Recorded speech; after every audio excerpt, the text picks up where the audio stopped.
Hello Advanced Maths, today we're going to be doing 7.3, which is all talking about the gradient.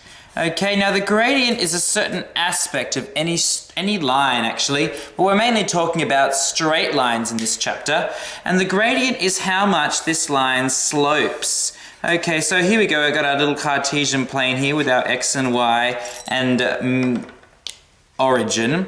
Now here's our line here, that's one line, we've got our blue line, and our purple line, and our red line, and we might have another blue line, and another purple line. So we've got a whole lot of lines there, and maybe one more red line. Oh, that's a bit of a curve, that's okay. Now as you can see from all these lines, they've all got different gradients, what you might not realize. This one's got a very steep gradient, okay? And it's actually, what we're going to learn is it's got a positive gradient. This one here has got a gradient that is completely up. It's a vertical line. Vertical line. All right. This blue line over here is a horizontal line. Okay. Its gradient is actually 0.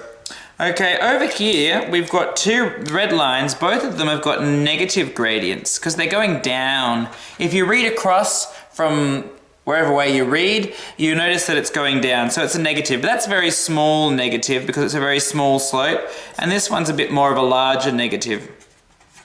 It's not a really large negative, that would be a really large negative there. So that's a medium negative, we'll call it. And this is a large negative. Okay, we're going to learn more about those in just a second. The definition of gradient is rise over run. Okay? It's all, if we have a really steep cliff, the rise is very high and there's not very much run in that space. You know, we go very high for the short amount of space. If it's a very shallow steepness, or it's just very gradual steepness is the word, then it's got a very small rise over a very long, wide distance. Okay, so rise over run. If you were to draw it in terms of triangles, that's our slope. This is our rise. It goes this far. And this is our run. It goes this far. So that's what we're looking at when we're doing gradients. Now, if we're going to draw another little slope here, and we're going to find the gradient of a particular line, this is what we're going to have to do to find it. Here's our line, and we know a few things about our line. We know that it's got a point here, which is going to be x equals 3, y equals 2. And this point over here is going to be x equals minus 2, y equals minus 2. So the question is, what is the gradient of this line? And gradient, by the way, is often referred to as m.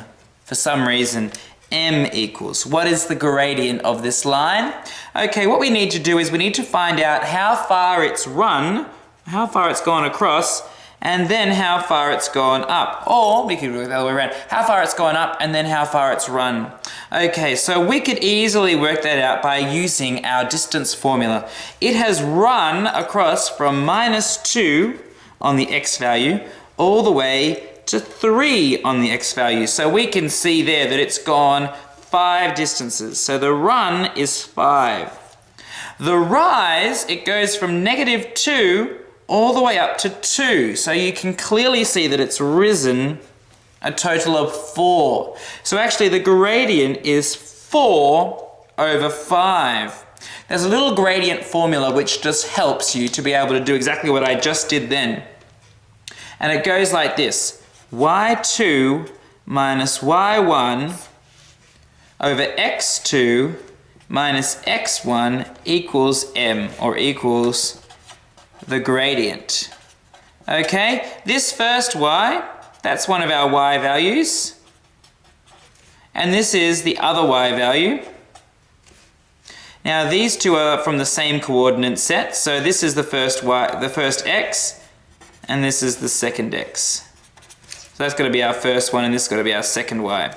Okay, so we could do this formula we could use to find out exactly what we just learnt over there. So let's come over here and just use that formula. So y2, let's make that the 2 up there. Oh no, let's make it the 2 down here. Minus 2 minus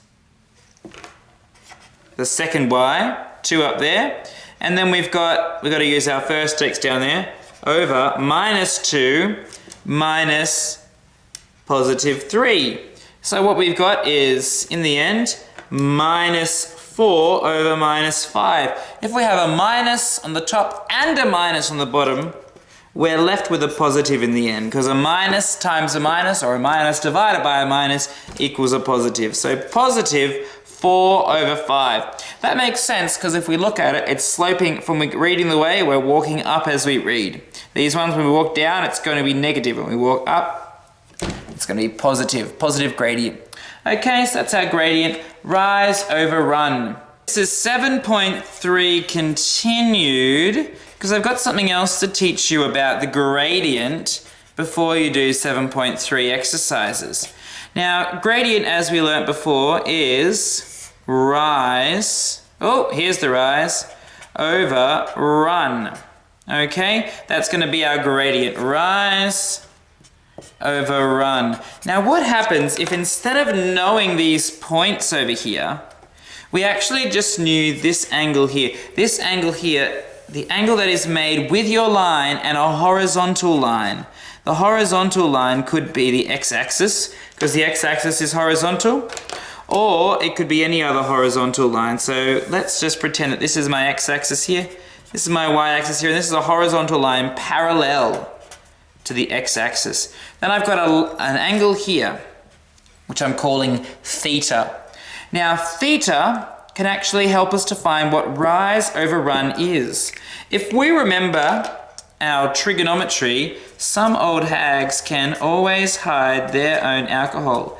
Tan is opposite over adjacent. This here is the opposite of that angle. This here is the adjacent of that angle. So if we did tan theta, it would actually equal opposite over adjacent, which actually equals rise over run. So if we knew this angle here, we'd actually know what our gradient is. Say you get given a line and you don't know anything about this line except you know that the angle it makes with the x-axis is 30 degrees. 30-degree angle with the x-axis or with any other parallel line, then you can go tan 30 equals rise over run, or tan 30 equals your gradient. Okay, now if we use our exact value triangles, we'd easily be able to find out that tan 30, 1 root 3, 2 is going to be 1 over root 3. So our gradient is 1 over root 3. Or if we drew our triangle here, it would be rise of 1 and a run of root 3, which makes sense. Okay, so you can either find out your gradient by using the 2 points, which I just did in the previous sheet, or you can find out your gradient by using this angle here. Or you can use your gradient to find out with that angle here using the inverse tan. We'll get into that a bit later. Thanks everybody.